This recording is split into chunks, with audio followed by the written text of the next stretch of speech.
Hey everyone, Mr. Hauk here. In today's video, we're going to look at a second set of problems to help prepare us for the Unit 1B quiz. Let's go ahead and get started. In problem number 1, we want to select the statement that is false regarding the graph provided. Notice that this graph is a tangent graph. One of the first things that I usually look for when I look at a tangent graph is the period. So notice I've made a few marks here on this graph. I can see that the period is going to be 2 pi because I'm looking from points in common on different cycles of the graph. So we have a point here at 0, 2 on one cycle of the graph, and then another cycle starts, and we have the point 2 pi, 2. These points are in the same position on different cycles, so if we find the distance between those 2 points, the horizontal length, we'll find the period. So from 0 to 2 pi, we have a period of 2 pi. Okay. That actually already lets me know what the correct answer is going to be. Since we're looking for the statement that is false, statement B says the graph has a period of 3 pi over 2, which is incorrect. But let's look and see why the other statements are true. So statement A says the graph has undergone a vertical shift up 2 when compared to the parent function of y equals tangent of x. Anytime that we're working in stuff like this, it's a good idea to have an idea of what the parent function looks like. So let's go ahead and graph y equals tangent of x. Okay, and let's change our step to be pi over 4. It's usually what I change the step to, and that should be for the x-axis, not the y-axis. Okay, pi over 4. And let's take a look at some of these points here that we can see, some of these common points. Notice that typically pi, 2 pi, when we're talking about the parent function, are the x-intercepts. If you look at 2 pi here, notice that the point that would be at 2 pi has been shifted up 2. Or even, just in general, this little point, we can see that there's this little inflection. This almost seems like a change of how the tangent graph is flowing. Normally it's happening here at the x-axis. In this transformed graph, this little change is happening at y equals 2. So we can see that the graph has been shifted up by 2. So it has a vertical shift of up 2. So that means A is true. Looking at statement C, the graph does not have an amplitude since it's the graph of a tangent function. We know that is true. We know sine and cosine waves have amplitudes, but tangent functions do not have amplitudes, since there is no minimum or maximum.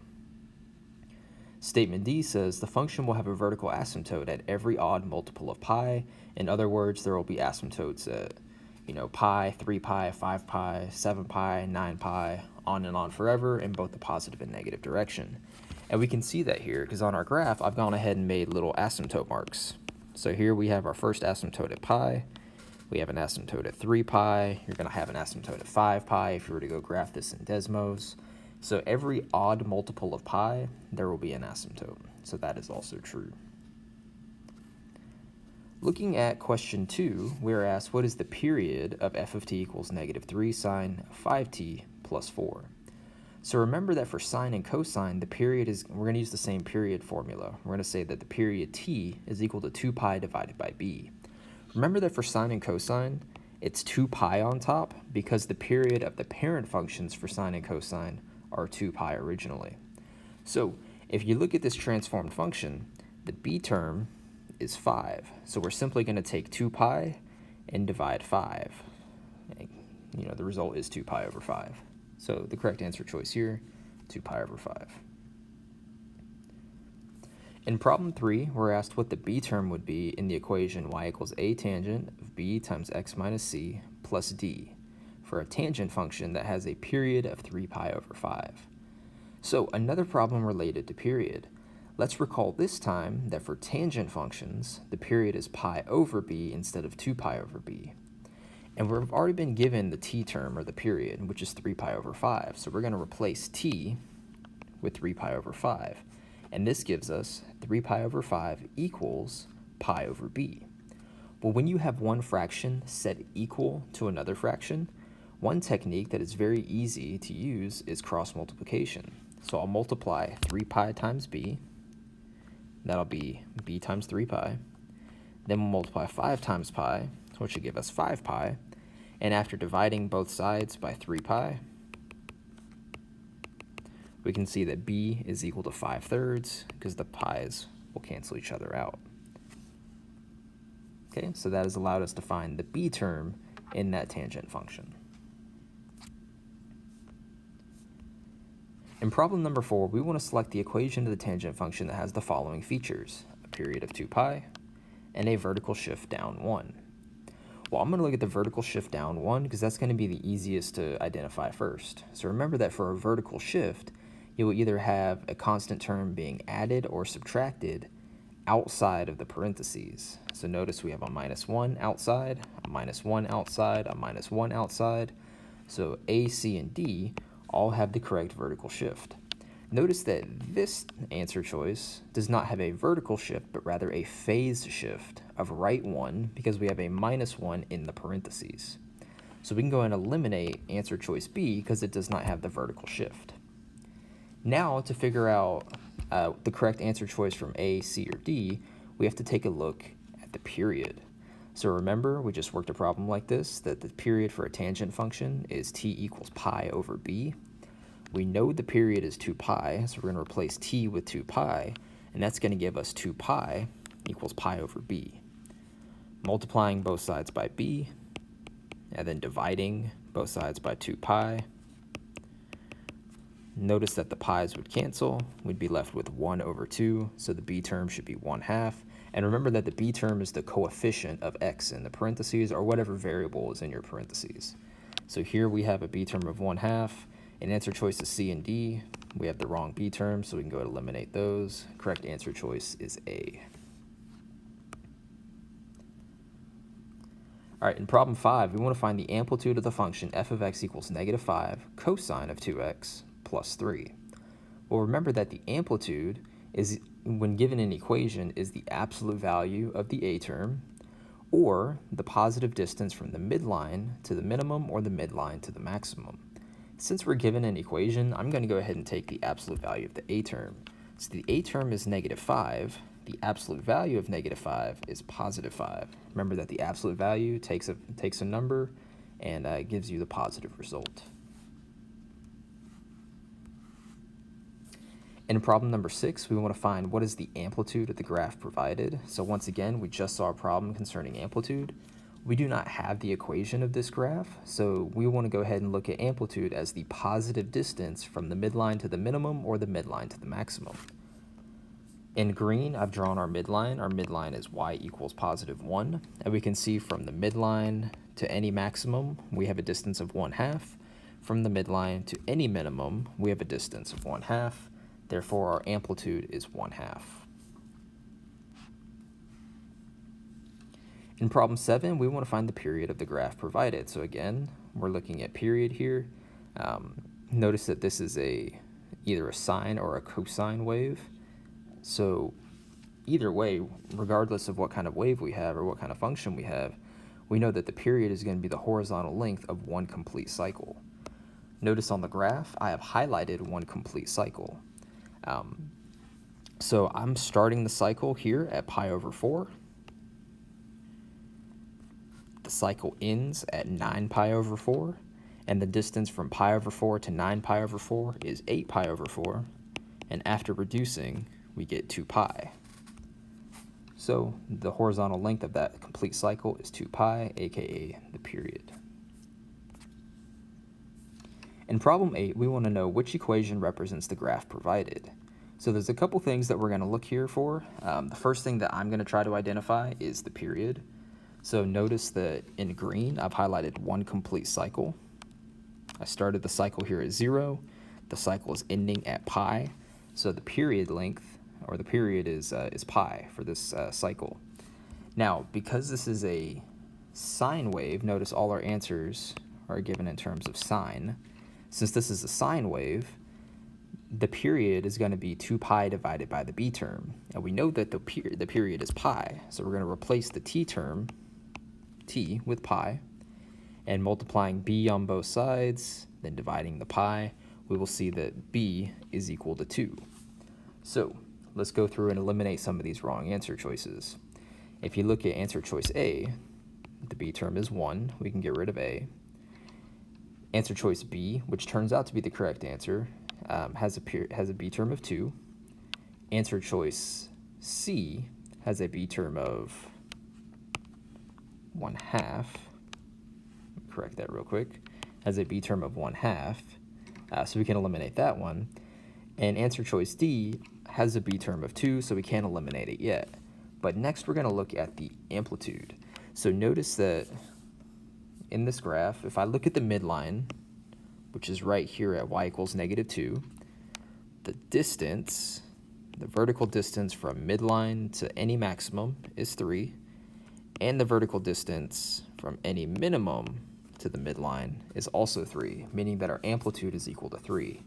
So if we go back to the two that had the correct B term, which is B and D, only B has the correct amplitude. Answer choice D has an amplitude of 2, so B would be our correct answer. Now, if all else were to fail and you forget how to handle a problem like this on a quiz or a test or some kind of assessment, one of the options you have is to graph your answer choices and see which answer choice has a graph that matches the graph provided. Let's double check this equation real quick with Desmos, just so we can see how that would look. So answer choice we're getting is y equals 3 sine of 2x 2x, close the parentheses just like it is written in the equation, then minus 2. Now let's see if we can find some common points here between this graph and the graph we have on our review. So we should have the point 0, -2. We can see that right there. We should have the point pi over 4, 1. We can see that right there. We should have the point 3 pi over 4, -5, which we can see right there. And then we'll just do one more point. We should have pi -2, which we can see pretty much right there. It's not putting a point on our graph, but we can see it right there. Okay. So this is in fact the correct equation, and we can move on. All right, in problem 9, we want to know which graph best represents the equation y equals 4 cosine of x plus pi over 2. So let's look for some common features here. Number 1, and easiest to pick out, would be the amplitude of 4. So let's go ahead and look at wrong answers based purely off the amplitude. So answer choice A has an amplitude of 1. We can see midline to max or midline to a min. We have an amplitude of 1. So A would be the wrong amplitude. And answer choice C also has the wrong amplitude. If we looked at the midline, which would be a positive 1, again, midline to a maximum or midline to a minimum, we're going to get an amplitude of 1 as well. Looking at the other two answer choices, so the two answer choices on the right, they both have the correct amplitude of 4. We can see that here. Now we need to look at the other piece of information given, which is the phase shift. I know it's a phase shift because it's happening inside the parentheses with the variable x. And we know that plus a constant, in this case plus pi over 2, would be shifting to the left. So we want to look for the graph that is shifted left by pi over 2. Well, notice when we think about the parent function of cosine, in green here, right there, I went ahead and provided a rough sketch of the parent function of cosine. If we look at the parent function of cosine, we'll notice that this minimum that usually happens at pi, this minimum has been shifted to the left by pi over 2. Now we have a minimum here at pi over 2 rather than the normal minimum which occurs at pi. So answer choice D has been shifted left by pi over 2. It turns out if you look at answer choice C, the minimum that usually occurs at pi is now occurring at 3 pi over 2. So this answer choice, the graph of C, or whichever this one is up here, it might be B. Yeah, it's B. So this graph here was shifted to the right instead of to the left. So the correct choice is D. In our last problem here on the quiz review, we want to find the graph that best represents y equals 4 tangent of x minus pi over 4. And once again, let's look for some key features to help us out here. The first key feature I'm going to look at is the a term. Remember that this is a tangent function, so there is no amplitude, but there's still an a term, and it kind of indicates a vertical stretching. And then also we have a minus pi over 4 in the parentheses with the variable. This is going to represent a phase shift of right by pi over 4. So let's take a look and see if we can eliminate some of these answer choices. Let's look at the phase shift first. Typically, and let's look at the parent function of tangent for a reference. But when you think about the tangent function, so y equals tangent of x, x, there we go. When you think about your parent tangent function, normally you have these x-intercepts at 0, pi, 2 pi, 3 pi, so on and so forth. Well, if you look right here, which one was I looking at?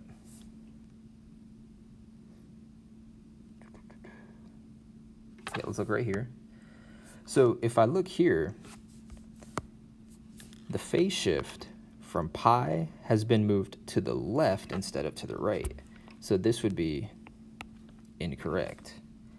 If we look over here at this graph has not undergone a phase shift, because notice that, first off, it's undergone a vertical shift of down, but this common point here, this point, hasn't moved left or right at all. It's only been moved down. So this one hasn't undergone a phase shift at all. This one's undergone a vertical shift. So we're looking at these two answer choices down here on the bottom. Notice that from where the point normally would be on the parent function of tangent, this has undergone a phase shift to the right by pi over 4. So that looks to be the correct phase shift. And if you look at the A term, if we think about this graph right here, let's draw on some asymptotes real quick. So it looks like we have an asymptote right there. Looks like we have an asymptote right there. There's our point that we always find in the middle of the two asymptotes. And remember that if we look in the middle of the point and one of the asymptotes, we look directly in the middle, so that'd be right here, we can see a point right up here at 3 pi over 2 comma 4. And the vertical distance from this point and that point there between the asymptote and the midpoint has a vertical distance of 4. So that's what this A term is representing right here. So this would be our correct graph.